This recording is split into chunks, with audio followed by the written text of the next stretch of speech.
This episode has been brought to you from the DGMS Studios, home of Don't Get Me Started, Lethal and Mully Live and Surftown. Found at Spotify, Amazon, Apple Music and wherever you listen to your podcast.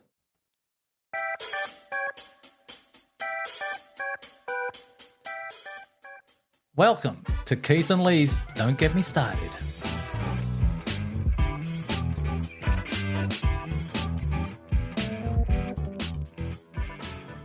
Hi, I'm Lee. And I'm Keith.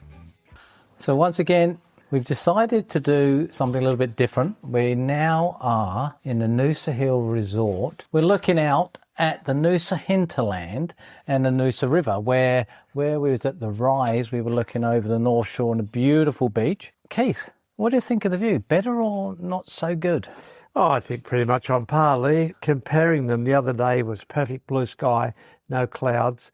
Whereas today, although the weather is stable and pleasant, it's quite cloudy with patches of blue. So what do you think of this? This is our second attempt of coming out the studio into our workplace and doing podcasts. I quite like it. Yes, I quite like it too. It's very relaxed, gives us a sort of a semi-casual feel about it, enables us to let our full personalities bloom.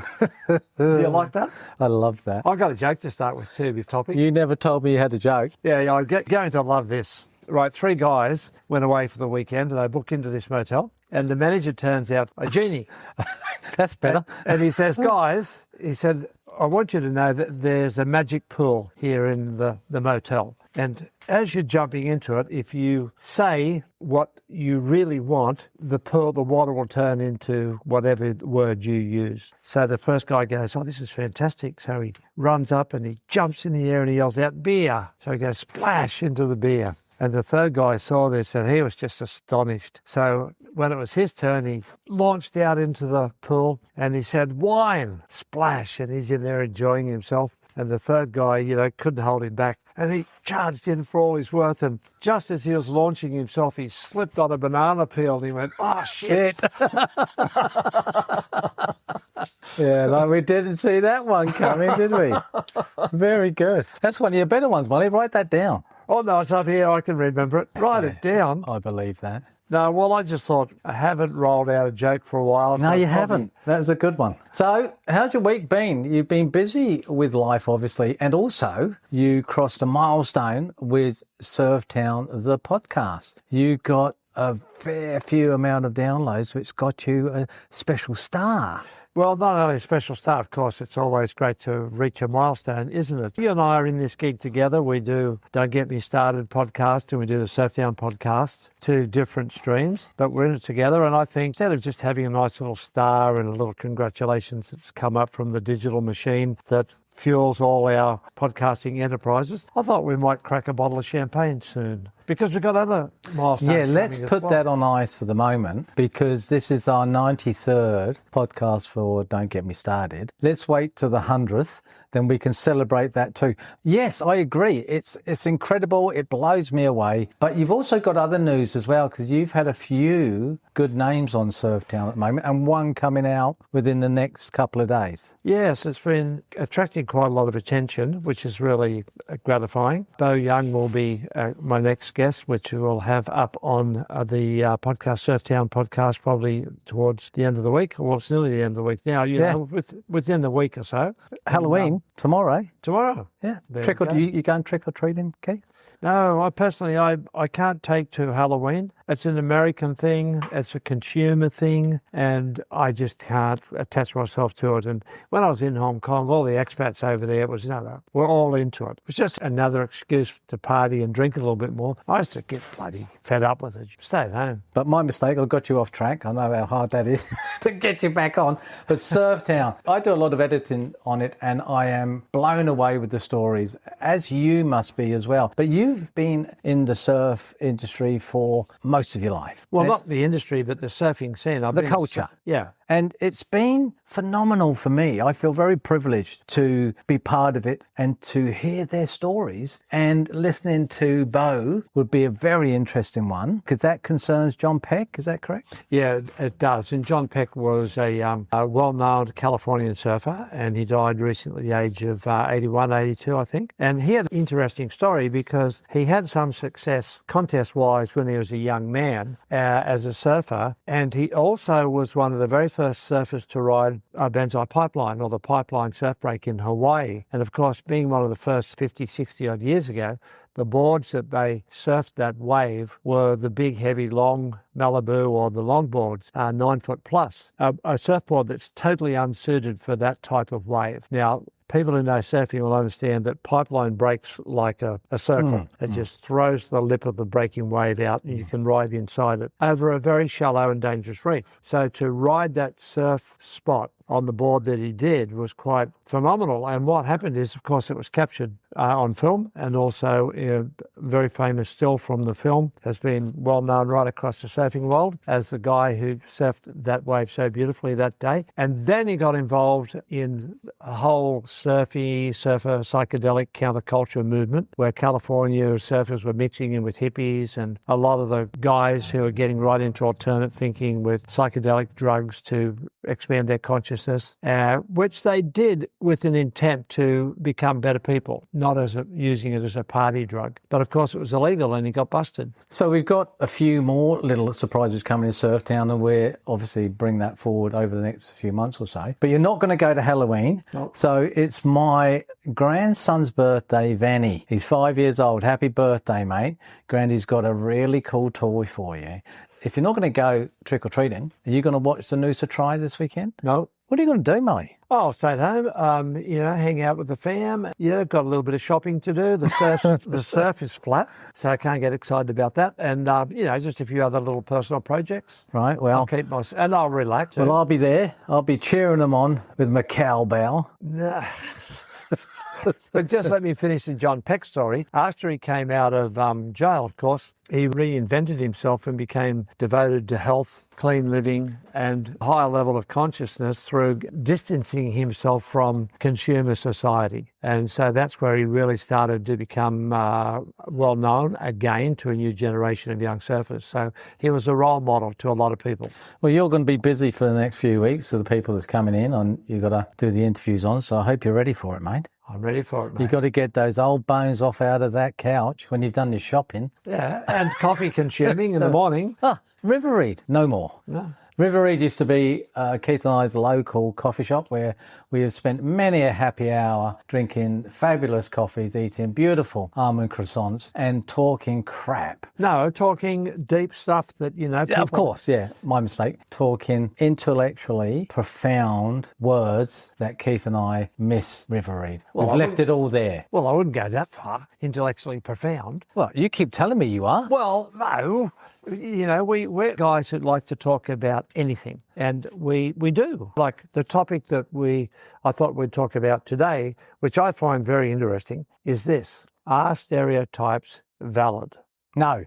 Oh, it was a quick response. Yeah, well, I've always had issues with that. You might as well make things up and tar everybody with the same brush due to what you think that stereotype is. It's like us, or like me, a painter. Now, what's my stereotype? People think I've either got a drug problem, a drinking problem, or a gambling problem, or all three, and I have none. And because I look this way and I walk this way, typical stereotype painter. So they fit you into that little box. Yeah, they do. And also there's another little thing which I think sums it up, is a stereotype is an oversimplified, widely held and often fixed belief about a particular group of people are applied to all members of the group without acknowledging their individual differences. That's what I want to bring forward, and can be based on characteristics like race, age, gender, occupation or appearance. Yeah, no, I'm hearing you, and that's very well explained, isn't it? And of course that highlights the fact that when we do stereotype people or situations, it's quite dangerous. Oh, very, very, very dangerous.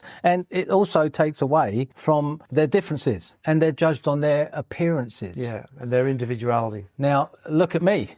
I'm just exactly the same as anybody else out there that's wearing white. Yeah. No, I would look at you outside of your relaxing civilian clothes and I think, oh, there goes a tradie. Very interesting guy. I bet you that guy's a deep thinker. I bet he likes to tackle the big issues of life. Yeah, sure.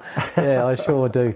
But there's a couple of things here that they call the mental shortcuts, which is incredible. You know about those. Yeah. Stereotypes serve as a cognitive shortcuts for processing information quickly. Yes. Well, see, it's interesting that we should start on this point.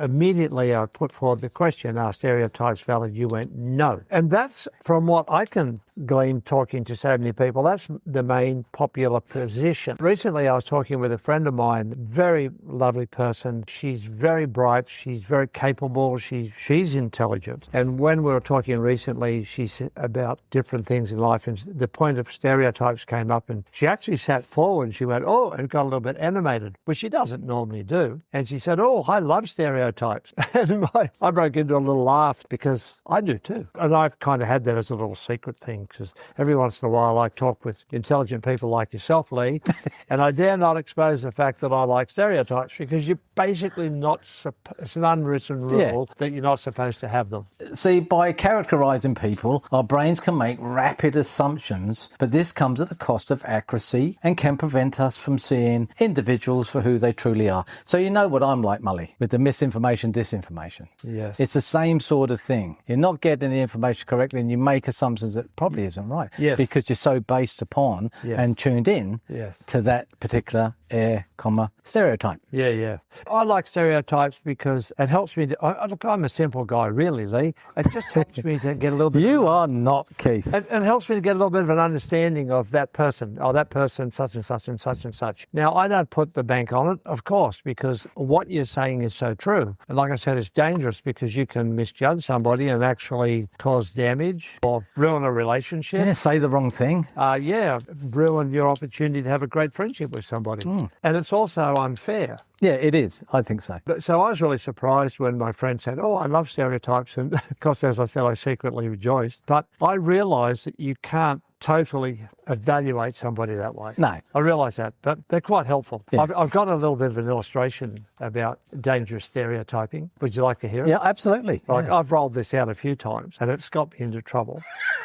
You in trouble? Never. So stop me if you've heard this story before, yeah. right? But there's a street in this particular town and it's got two shops. One shop you can buy a wife and the other shop you can buy a husband. Yeah, I can see why he's got into trouble. Right, and both shops are tall buildings, 6 stories high. So the first shop was visited one day by this lady who was looking for a husband. So she goes in, reads the introduction sign. It says, welcome, this is the husband shop. There are 6 floors in this building. Each floor will tell you different things about the men, their temperament, their attributes and various details. And you can stop there and choose your man, or you can go up to the next level, or you can go right up to the top. But once you go up the next level, you're not allowed to go back down. And that's the conditions. And this young woman read that and she was happy with it. So she went to the first floor and it says, on this floor, there are good, reliable men. Oh, this is a good start, she thought. Up to the second floor.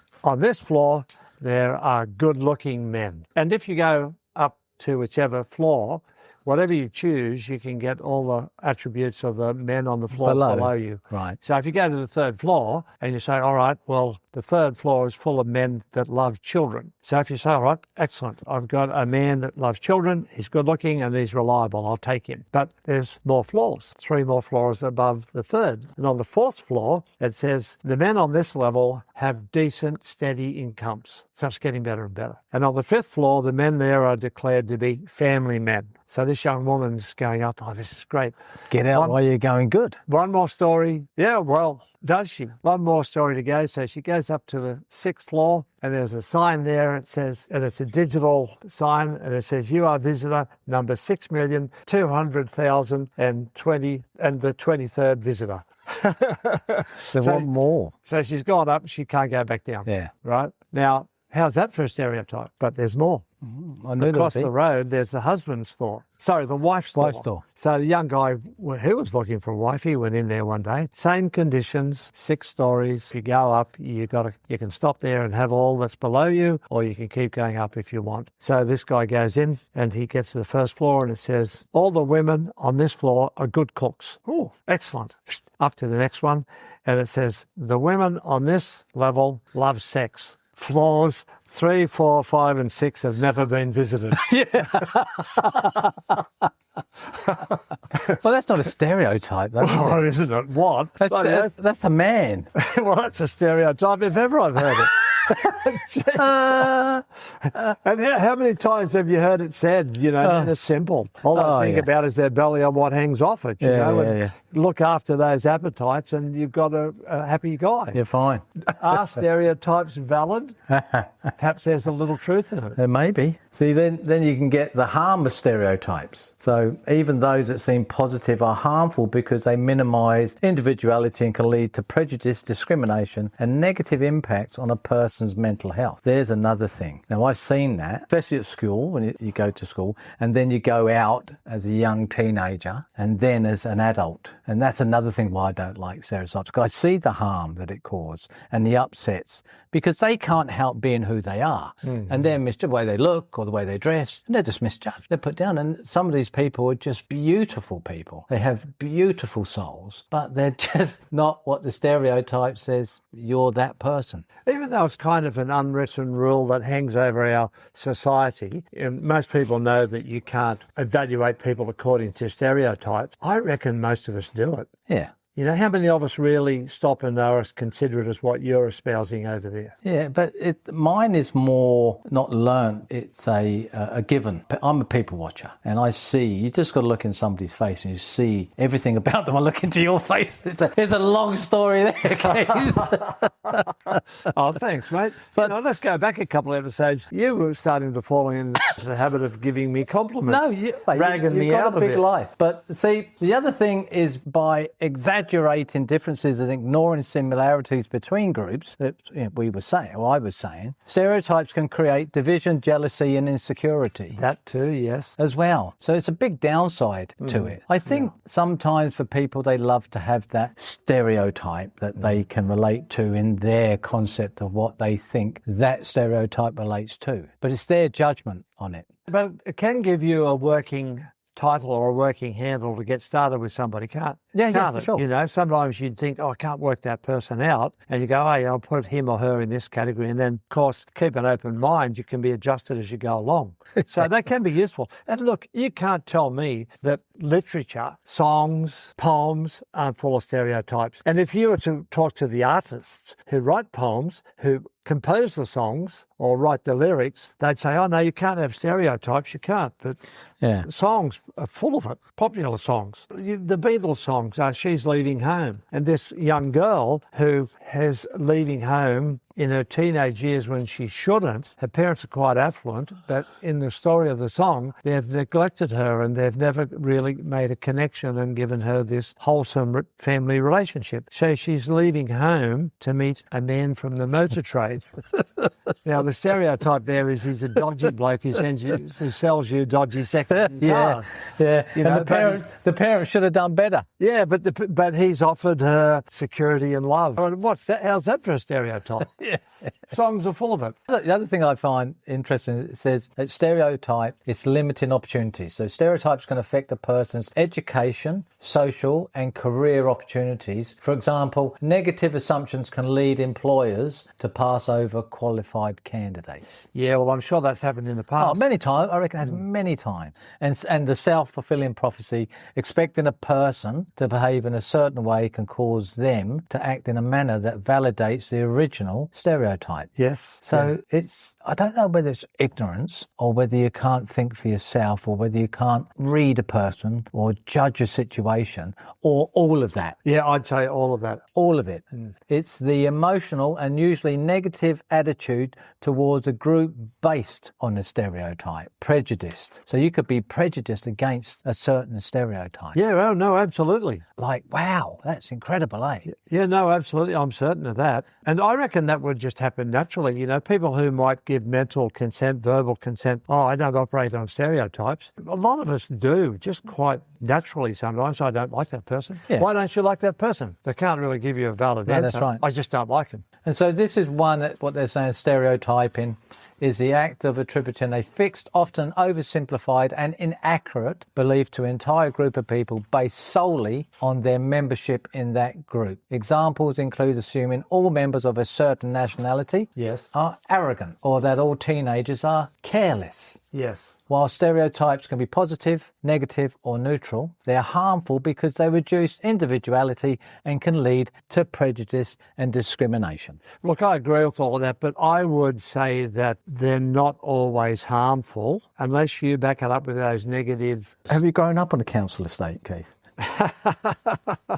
I have, and it's bloody harmful, I tell you. Yeah, if applied. But like I said, if you can use it to illustrate a point or to, in a general sense, which sometimes you need to do, or if you use it as a starting point to get an understanding of something, it's okay as long as you don't back it up with discrimination. Yeah, I agree. So let's go into gender, stereotyping of a gender. So assuming women are naturally better at caregiving and are not interested in science or technology, or that men are not suited for tasks like cooking or cleaning. Yeah, How about that? Yeah, Do you think that's a really good stereotype? Oh, no, that's a perfect example of a stereotype. But the problem with that is that a lot of men are like that and a lot of women are like that. You can't label both genders according to that generalisation. Yeah, but that's what they're saying. And this is the common belief. Yeah, but we still operate on them, don't we? I mean, like if you... See, women are nurturers, men are hunter-gatherers. Yeah, all that stuff's still there. I know we tried to move away from it, but it's still there. What colour for boys? Blue. What colour for girls? Pink. Believing that all teenagers are reckless or that all elderly people are technologically illiterate.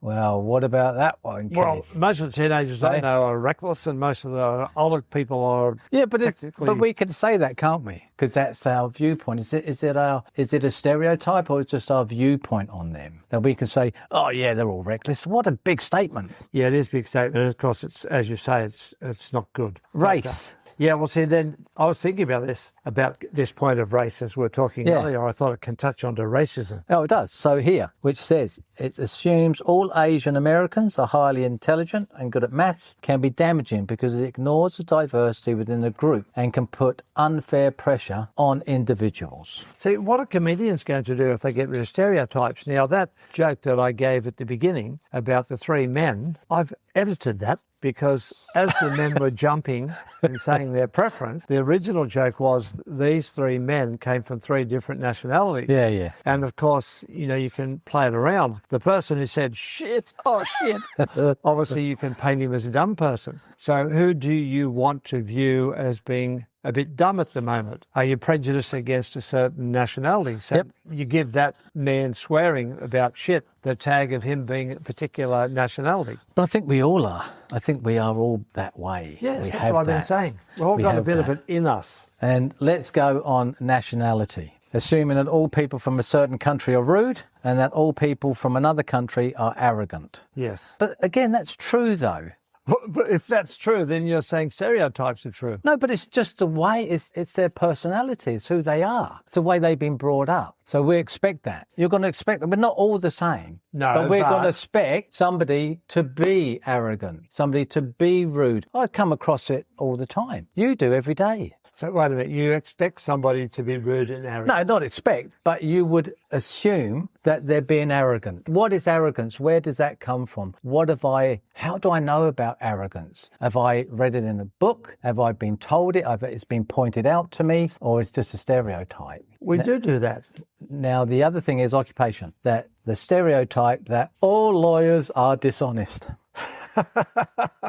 How's that? Yeah, or all politicians lie simply because their lips are moving. That's right. As second-hand car salesmen, they get a rough deal too. Yeah, they shouldn't be looking after that wayward daughter. Real estate, they work for the seller and the buyer. Yeah, is that a stereotype then? Because they do, some just go, it's bullcrap. So is that a stereotype? Or they're just telling lies, so it's a lie. Or they fit into that because they don't know any better. It's stereotypes, Lee.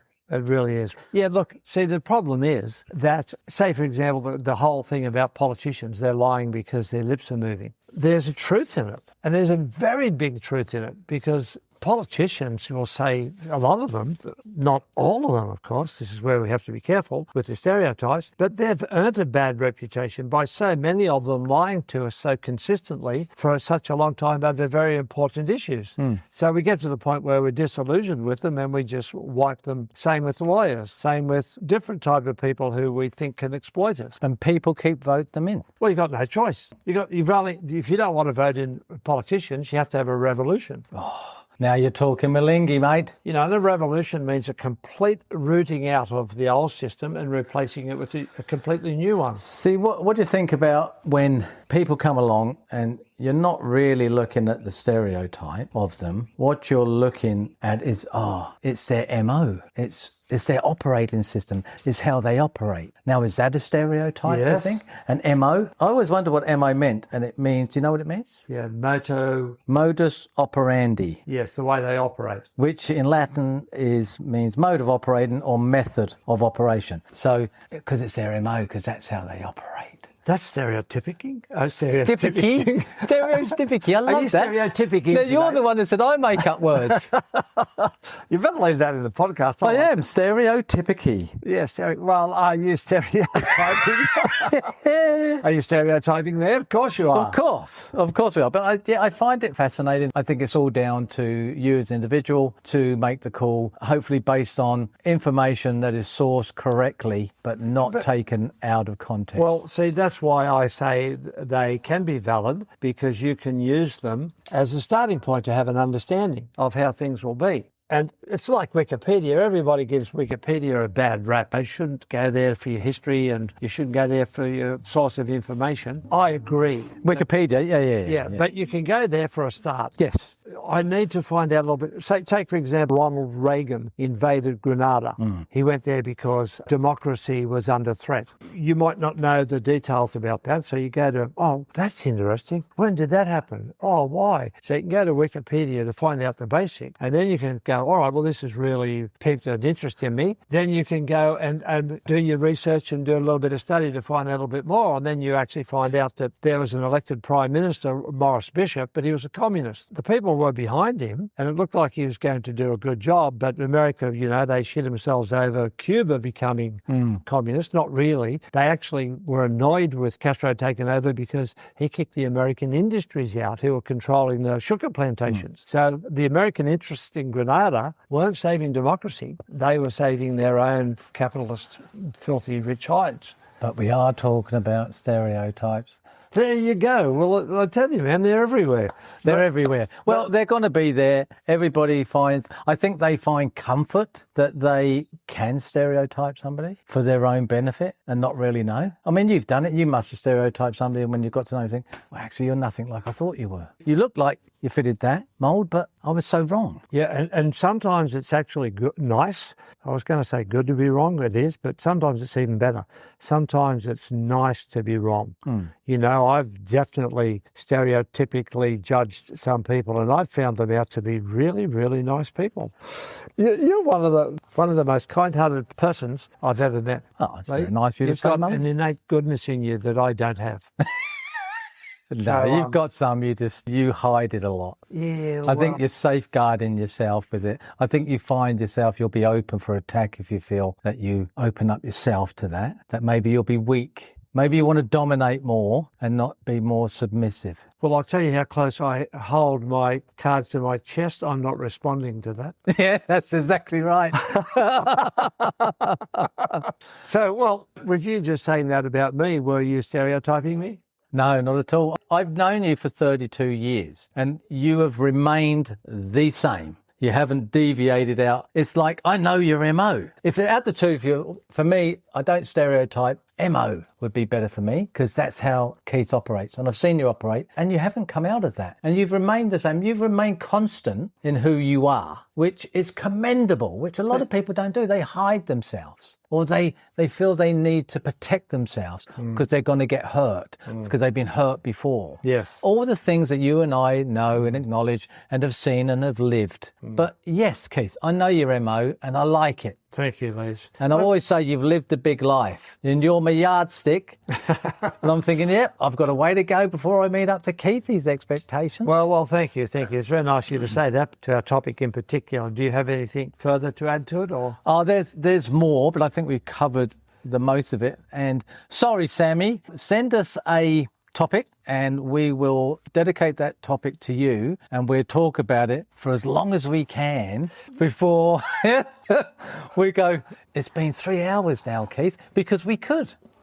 Dear listeners, what Lee is referring to here is one of our younger listeners by the name of Sam has contacted us and he said, please talk longer. He said, your podcasts are too short. He said, I just feel like I'm really getting into the nitty gritty and you guys close it down and say goodbye. So what Lee is saying is that the next episode we'll do our homework. That'll keep our other lady critic happy. We'll pick a subject that's not too difficult. And we'll do our homework and we'll endeavour to speak on it for about an hour. Well, we can, and we have. It's just the editing, and we do stop ourselves. So it will be a real treat just to let go and keep talking. So, but until then, Keith. Yeah, but wait a minute. What could we talk about for an hour other than cricket or Aussie rules football? I couldn't talk about that for an hour. We could talk about global manoeuvring, as you mean once geopolitical said. posturing? Yeah, that's great. I could talk about that for about 35 seconds. I could talk about that for about 35 hours. There you go. Yeah, but the trouble is that, we love that. That's my pet thing, right? There's so many people these days that are professional opinion givers out on the podcast world and on the clips and the reels world. They all talk about this stuff and, we don't do that when the recording button's on anyway. I mean, privately we talk about it a lot. We try to keep it to 30, 35 minutes. Well, we both agreed that that's better. We haven't had any complaints thus far, and I think it's a good time frame that people can jump in a car, go, 30 minutes, I could listen to that, instead of an hour and 45 minutes. We'll have to break it into 3 sessions, and then they lose their train of thought, and then they lose the thread that we're trying to bring forward. Mm-hmm. Lee, just going back to again the story of the husband shop and the wife shop. If you're looking for a wife and you've got the 6 stories with 6 different attributes of the women involved, and bear in mind that every level that you go to, the ones that you've already climbed through, if you get to the 5th level, everything below is attached to that person on that level, right? So in the story here, the floors 3, 4, 5 and 6 of the wife shop has never been visited. Would you go to level 3, 4, 5 and 6? Well, I'm intrigued now. I'd like to know what those are. What the other ones are? Well, first of all, it says she's a good cook. No, the 3, 3, 4, 5. Yeah, I'm just coming to that. Oh, okay. So she's a good cook. She loves sex. She's a good mother. Right. She's a crafty, handy woman. Right. Like that. She has good family connections and good financial foundations. Yeah. I'll probably leave 4, 5 and 6 then. So you wouldn't get any higher. So I'm not interested in all of that, in 4, 5 and 6. So you're glad you didn't go up? I'd have been happy to walk out on 3. So, well, you've got higher than most, but there you go. All right. Well, all right, Keith. So, as always, it's been a really interesting topic. I'll leave you the last word. Well, I'm going to say goodbye a little bit differently this time. Oh, no. You didn't tell me about this? Well, I've had some people say to me, what does hooroo mean? And that's an Australian slang word for saying goodbye. It's not that commonly used in Australia anymore as much as what it used to be. Most people these days in Australia, when they say goodbye, just say, see you later. I think I might stop saying hooroo. You know what my wife says? What? Toodles. Toodles. Well, she's English, isn't she? Drives me nuts. She's an English And now lady. she's got my darling granddaughter when she says goodbye. She goes, toodles, Tandad. Because we have an international audience that listen to us, I won't say hooroo anymore. I'll say, see you later, folks. Until next time, don't forget to like, share, and spread the good word of Don't Get Me Started. So it's goodbye from me. And it's uru for me. You cheeky bugger. Thanks for listening to this episode of Don't Get Me Started with Keith and Lee. Don't forget to rate and review this podcast. To see more of Don't Get Me Started, jump onto our socials, follow us on Instagram at Lethal and Mully, Facebook and LinkedIn. If you would like to be a part of the show, email us on don'tgetmestarted2024@gmail.com. Until next time.